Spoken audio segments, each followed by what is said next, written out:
You and other useless old-timers are being dismissed today. We don't need you, haha. Only a few days after she began working at the bank where I had been employed for many years, the new branch manager told me that.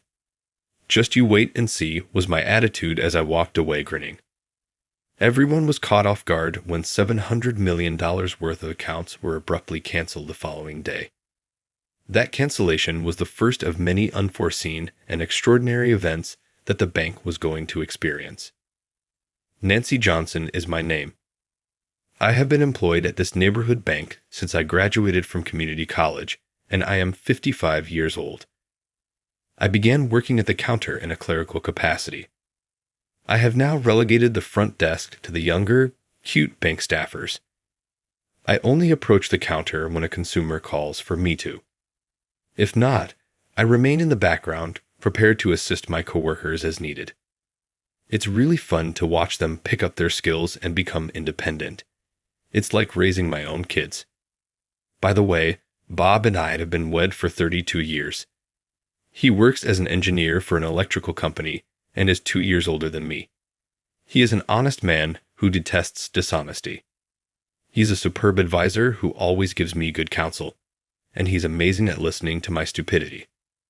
Our 2 children, which we were fortunate to have, are now married and independent. Thus, Bob and I lead a tranquil life together. Our bank recently received a new branch manager. Elizabeth Anderson is her name, and she is only 40 years old. She is most likely our youngest branch manager in recent memory. She came across to me as a strong-willed individual with a straightforward speaking style during her introduction at the morning meeting. I'm going to revitalize this branch and attain the best performance in the country now that I'm here. I need everyone's help, therefore let's put in a lot of effort.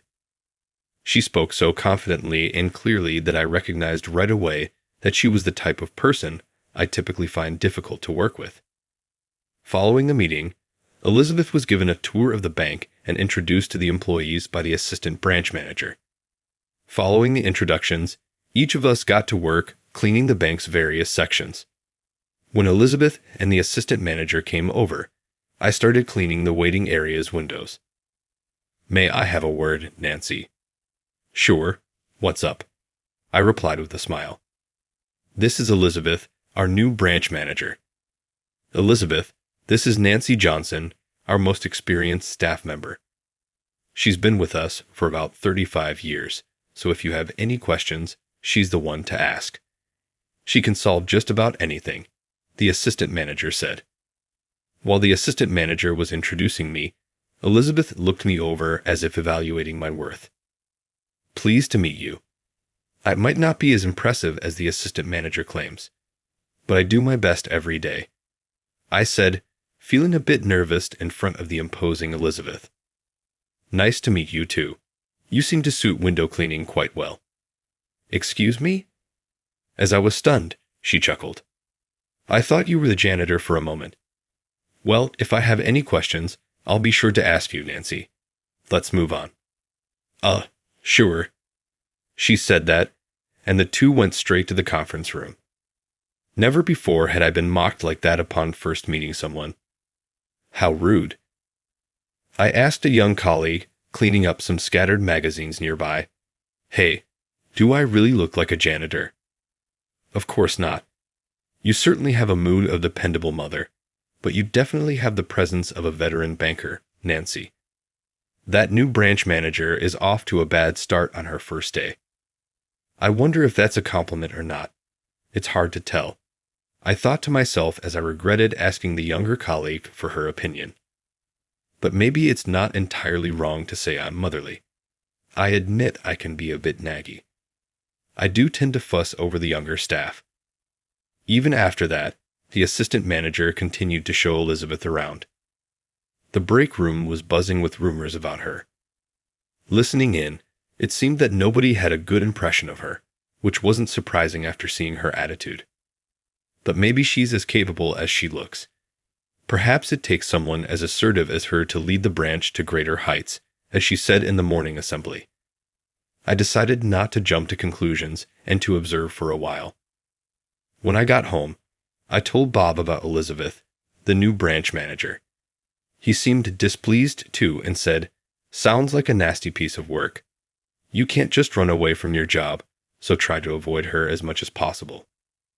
I resolved to stay away from Elizabeth as much as I could. The next day, after the morning assembly, the assistant manager announced he would be away on a business trip for 4 days and asked us to manage things in his absence. Elizabeth sat down heavily at the manager's desk and began reading the newspaper. Unexpectedly, she called me over. "I'm reading the newspaper here." Wondering what she meant, I saw her sigh in exasperation. "Oh, don't you get it? Could you make me some coffee?" Okay. Sure. Just a moment." Surprised and astonished by her arrogance, I went to prepare her coffee. In the break room, I overheard another male colleague venting to a female colleague. He was upset because Elizabeth had criticized his performance from last month. Indeed, he had the worst contract last month, but normally, that's not the case. It was just a coincidence this time. I was told that my performance was not good enough, and that I needed to work harder to achieve results. It was just bad luck that the deals I was working on last month were delayed and only came through this month. It's simply coincidental that the numbers didn't show up in last month's report. What's with that attitude? As soon as she arrived, I found myself in the break room just to make coffee for her, and I really felt like complaining. I consider myself a grown adult, so I didn't say anything, but I really wanted to shout, "What the hell is wrong with this branch manager?" From then on, every morning, as soon as she started reading the newspaper, she would order me to bring her coffee. Then, the day before the assistant manager was to return from his trip, Elizabeth came over to me again while I was working. "Nancy, can I have a word?" "Yes, what is it?" "What exactly is your job here?" she asked me abruptly. I was puzzled but answered, "Currently, I mainly assist with the counter tasks of everyone." "Is that all?" "Well, no. I also clean inside the bank and check the parking lot." "So, you're not really doing any significant work, are you?" I was taken aback.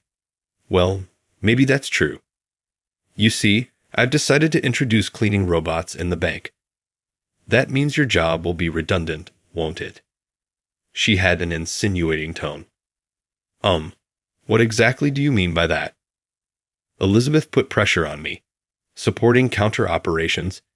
Even a single employee can handle that, right? You're just there to help them. That seems like a waste of payroll to me. So, are you saying I should resign?" "Yes. There's no need to keep someone who can't do productive work, right?" I just looked at Elizabeth in silence as she looked down on me. "Don't you think the company needs young, promising talent? It's better to get rid of unproductive, salary-stealing old-timers early on," she said with an exaggerated smile. Then she leaned in close to me and whispered in a small voice, "Useless old-timers like you are fired today. We don't need you. Haha." After hearing this, I realized I had no reason to continue working here. I got it. If you're firing me, I'll accept it. We both agreed that Elizabeth would dismiss me. "I have a lot of unused vacation days.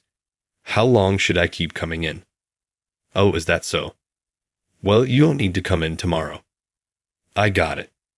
It's been a short time since we met, but thank you for everything. I replied, then quickly started packing up for my departure. Elizabeth seemed pleased with my resignation and briskly returned to her desk. While I felt a pang of regret for being outmaneuvered into resigning, there was also a sense of liberation. If she thinks I'm incompetent, she's probably mistaken. Imagining what might happen next, I couldn't help but smirk. "Nancy Smith is here to see you." A colleague at the reception called out to me. Having worked in customer service for over 30 years, I've naturally built close relationships with many clients. Smith, in particular, had been trusting me and using our bank for over 20 years. "Thank you. I'll be right there." This would be my last day to serve such clients. I wished I had more time to properly say goodbye. It was a great regret. Determined to serve my last client with all my heart, I headed to Smith's waiting seat. After finishing my duties for the last time, I bid farewell to my colleagues in the locker room. They were shocked by my sudden resignation and openly expressed their anger towards the manager. How much we rely on Nancy. That woman has no idea. Who are we going to turn to in difficult times now? Exactly. It's not just us. Many longtime customers depend on Nancy too. Their faces were almost tearful. I'm concerned about the customers too. It's unfortunate that I have to leave without saying goodbye, but if anyone asks for me, please explain it to them. Of course, we've got it. Thank you. I'm sorry for the situation. If you ever need help, feel free to call me, I said, bidding farewell to the bank where I had worked for so many years. The next day, during lunchtime, I received a message on social media from one of the young bank clerks. While sipping tea at home, I read the message. Smith came in this morning and canceled all his deposits. He said, if Nancy isn't here, there's no reason to keep his money with us. Smith, the only customer I had the chance to say goodbye to, seemed deeply disappointed when I told him about my resignation yesterday. This probably led to his decision. I felt terribly sorry, but it was out of my hands now. In my heart, I thanked Smith for trusting me so much and for his gesture. By the way, Smith is the president of a very famous local trading company and was one of my biggest clients. I remember hearing his total assets were nearly $1 billion. The amount he had deposited with us was about $700 million. With such a large withdrawal, our branch must have suffered a significant blow. What? What do you mean a customer left because Nancy's gone? Yes. A customer said there's no point in keeping their account with our bank if Nancy isn't here, so they canceled everything. What? Really? Elizabeth was reportedly so surprised that she was speechless. I wish I could have seen her reaction with my own eyes. A week has passed since I left my job. During this time, I received several calls from my former colleagues informing me that many customers, just like Smith, were canceling their accounts upon learning of my departure. The staff knew that I hadn't left on my own accord, but was forced out, so they were unable to persuade these customers to stay. Furthermore, the news of my departure spread from customer to customer, leading to dozens of inquiries each day at the branch. Following these inquiries, customers would come in the next day to close their accounts. Elizabeth was reportedly pale with fear as the cancellations continued day after day. If this trend persisted, the survival of the branch itself was in jeopardy. She was living in fear, wondering when the next account cancellation would occur. Then I heard that an investigation had been launched by the headquarters. In just over a week since my departure, the total amount of canceled accounts had exceeded $2 billion. The assistant manager was confronting Elizabeth daily, filled with anger and panic. Why did you arbitrarily decide to fire Nancy? With Nancy's experience, it's obvious she had long-standing relationships with our clients. How are you going to handle this situation? Then Michael, the division manager from headquarters, came for the investigation. It's been a while, branch manager Anderson. You seem to be having a tough time since your assignment. What happened? Hi. Michael, the division manager, welcome. Elizabeth, completely taken aback, greeted him in a flustered voice. The employees were apparently struggling to hold back their emotions. After I heard you recently let go of Nancy, who had been working here for many years, were you unaware of her reputation? Nancy was highly regarded even at the headquarters, Michael continued. Elizabeth was visibly shocked to learn about my reputation and seemed amazed. Really? But she seemed so unassuming. Hey, appearances don't matter. Nancy was diligent and attentive, managing many long-term clients. She was trusted so much by the clients that they felt comfortable only with her. Didn't you know she was repeatedly recognized in company-wide meetings? What did you say? Hearing this exchange, Michael spoke up calmly. Elizabeth, this situation is a result of your unilateral decisions. You must be prepared to take responsibility. How could you not know that Nancy was just doing relaxed cleaning and occasionally helping others? Why didn't you inform me? Elizabeth tried to defend herself in panic, but the assistant manager retorted, "Don't blame me. Judging Nancy as incompetent based on just a few days of observation is absurd. Plus, you fired her while I was away on business. If you had consulted me, I would have never allowed you to fire her." Elizabeth was left speechless and trembling. Michael continued, "We will have a board meeting to discuss this matter. Also, we have reviewed your work history. You have increased contract numbers through forceful methods. There have been numerous complaints from both staff and customers at your previous branches, and all of them were related to your clients." Elizabeth looked at Michael with a tearful face, perturbed. He went on, "Our bank's motto is sincerity to customers. Your approach would never earn their trust, and your failure to recognize a hard-working employee like Nancy shows you lack the ability to lead. Regardless of the outcome, Elizabeth, I don't see a bright future for you in this bank." After saying this, Michael left for the headquarters. Elizabeth collapsed on the spot, stunned and unable to move for a while, as reported by a colleague who witnessed the scene.